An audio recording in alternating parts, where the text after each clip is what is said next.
Have you ever wondered what happens when you trust your enemy blindly? It is a chilling thought, isn't it? In the wild, trust is a currency that can cost you your life. Today, I am going to transport you into a deep, vibrant forest to witness a tale of deception, greed, and instant karma. This isn't just a story, it is a lesson on survival. Once upon a time, nestled within a dense forest, lay a beautiful, shimmering pond. It was a paradise for aquatic life. Colorful fish darted through the water, frogs croaked on lily pads, and a wise crab lived among the rocks. But paradise had a predator. An old stork lived by the edge of this water. In his prime, he was a terror to the fish, striking with lightning speed. However, time is cruel to everyone. The stork had grown old, his vision was blurry, and his wings were frail. He could no longer hunt. Starvation stared him in the face, and his stomach rumbled in protest. He realized that brute strength was no longer an option. He needed a master plan. A plan so cunning and manipulative that the prey would walk willingly into his mouth. So, one sunny morning, the stork enacted his wicked performance. He stood by the bank, not hunting, but weeping. Massive, fake tears rolled down his long beak.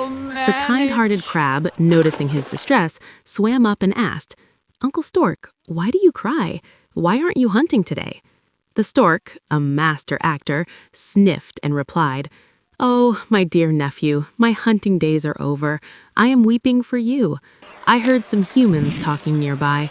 They predicted a terrible drought, a 12-year dry spell that will turn this beautiful pond into a dust bowl. You, the fish, the frogs, everyone will perish." This lie spread underwater like wildfire. Panic ensued.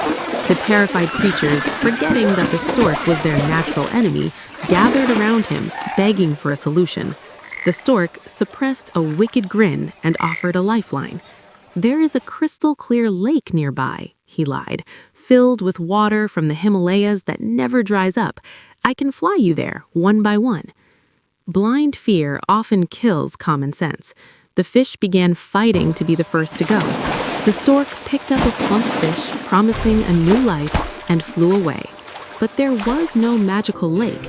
He flew to a desolate, flat rock on a nearby hill, a slaughterhouse disguised as a sanctuary. There, he smashed the poor fish and feasted on it. Day after day, this grim routine continued. The stork regained his health, growing fat and arrogant on the flesh of those who trusted him.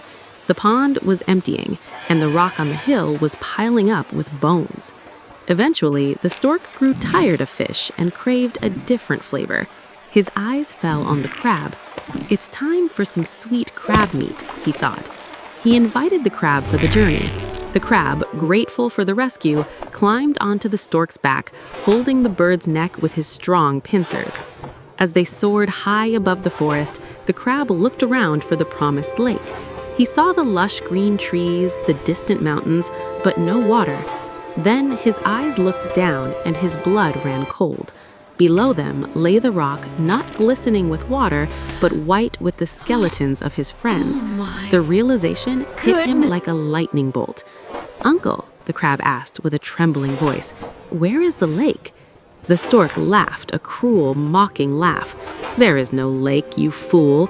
Look at those bones below. That is where you are going. Prepare to die." But the stork had made a fatal error. He forgot that a crab is not a helpless fish. The crab had armor, and he had weapons. Survival instinct took over. The crab didn't beg, he acted. "You betrayed us, you murderer," the crab hissed. He tightened his vice-like claws around the stork's long, slender neck. The stork gasped, choking. He tried to shake the crab off, flapping his wings wildly in panic, but the grip only tightened. "Let go," the stork wheezed, but it was too late. With one final, powerful squeeze, the crab snapped the traitor's neck. The stork fell from the sky, crashing on the very rock where he had killed so many. The crab crawled back to the pond, a survivor and a hero to warn the others. The moral is clear. Greed destroys the greedy, and never, ever put your life in the hands of an enemy.